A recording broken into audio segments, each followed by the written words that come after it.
For Options Corner now, we thought we'd highlight Tesla ahead of their earnings. Like you mentioned, shares a little bit under pressure, trading down about 1% ahead of their announcement. Third quarter expected to be strong. Rick Ducat, of course, our lead market technician, joining us for Options Corner because of those deliveries, the record deliveries they saw with the pull forward. But concerns, Sam just highlighted some of them there for Tesla, is what is their outlook going forward? What kind of company is this? Is it a car company? Is it an AI company?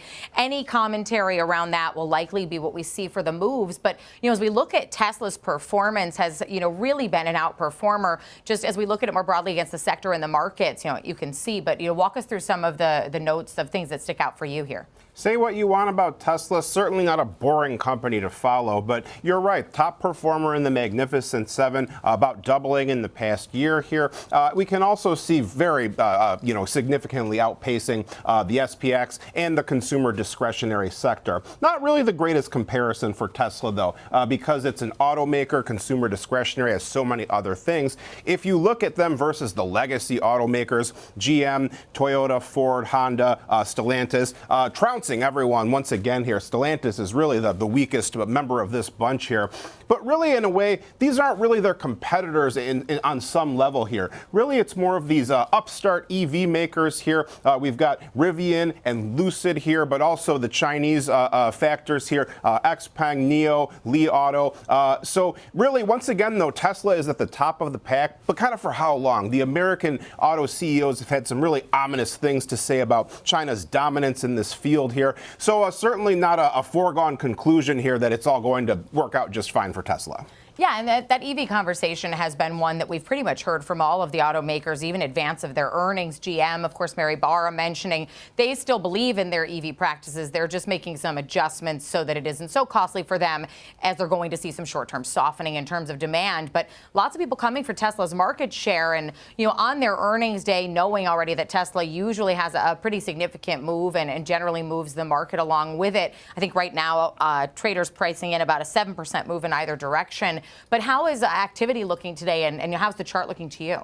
Yes, a big resurgence here for a while after hitting these lows that we established all the way back down here for our yearly lows that we formed right near that 220 level or so. Since then, we have rallied. We have recaptured much of this lost ground very quickly here, but mostly by that last earnings event that we saw. 350 to 366 was a notable range here. This is about where the bulls had some trouble breaking above these points here. But then as it happens, when the breakout starts to form, it happens quickly here. Prices surging upward here. The 400 level then was the standout area here because we had this gap level here. That's where we hit our low point after the big push. So now more of a triangular shape for our price activity here. We topped out at 463. If you were to backtrack once again here, those were the site of two of our best closes here. We only had one close that was better here. So that's really the mark to watch to the upside, 463.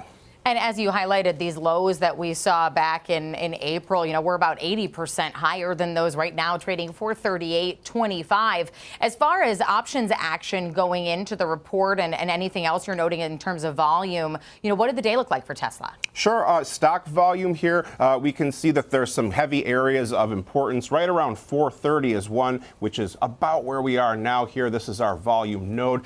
Some other technical indicators that are included in this area are 21-day exponential moving average in yellow near 430, our +1 standard deviation channel near the lower edge at around 420, though. But we were on the verge of breaking out of that volume area, but still earnings could be the catalyst that pushes things over the edge here. More volume down here near our orange 63-day EMA around 390 or so. If we were, though, as you asked, to look at the some of the options data here for the November 21st expiration here, about a 15.6 expected move being priced in here. So some significant volatility. The lower edge lines up with that 366 line that we discussed earlier here. The upper edge is kind of uncharted territory, though, for the most part. Yeah, and as far as any notable trades or anything that caught your eye today or the weighting of puts to calls, what stood out to you?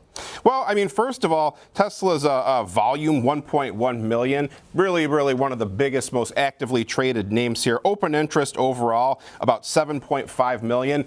Even the monthly open interest for Tesla for November, 700,000. That's more than most stocks have in total open interest here. One big trade, though, a bearish risk reversal. They bought the 300 puts. They sold the 650 calls for June 18th, a $2.7 million credit received. It will lose money, though, if it gets above that 650 call. Actually, it is in the expected range, too, for that option series. So certainly not a sure thing, even though it's like 50% away. Yeah, a risky play there. Thanks for highlighting that for us, Rick, ahead of Tesla's earnings.